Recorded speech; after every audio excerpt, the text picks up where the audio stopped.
नमस्कार. डी-एस मध्ये आपले स्वागत आहे.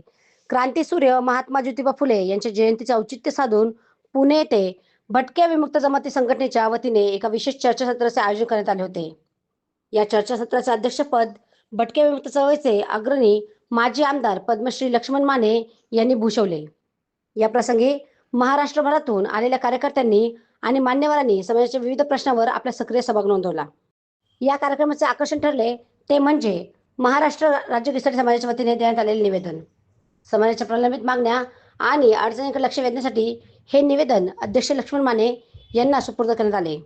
यावेळी व्यासपीठावर आणि सभागृहात अनेक प्रमुख मान्यवरांची उपस्थिती होती.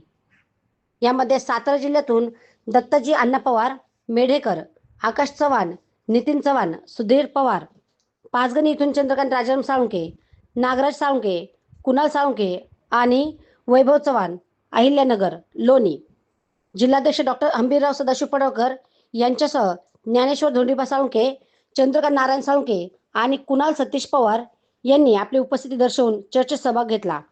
डी-एस मराठी न्यूजसाठी दीपक सोनवणे, येवला.